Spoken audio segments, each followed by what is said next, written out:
Uffiċjal tal-komunità speċjalist tara l-kura wara li ġie aggredit waqt il-qadi ta' dmirietu. Net News insab informat li l-uffiċjal impjegat fih dan il-leża għal ħabta tas-sija ta' wara nofsinhar tal-ġimgħa kien għaddej fit-triq Luigi Rosato f'Bormla fejn waqaf biex jagħti taħrika lil 4 vetturi li kienu parkjati ħażin jew mingħajr liċenzja valida. F'dan il-ħin żagħżugħ ta' madwar 20 sena ħareġ minn post faċċata u allegatament għeddet lill-uffiċjal tal-komunità biex ma jinsaqx aktar lem.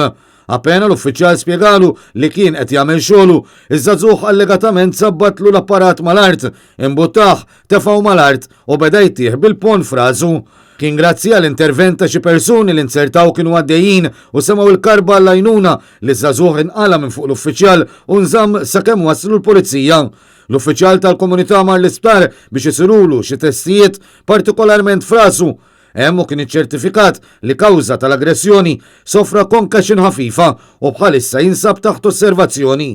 Aktar investigazzjonijiet tal-pulizija għadhom għaddejjin.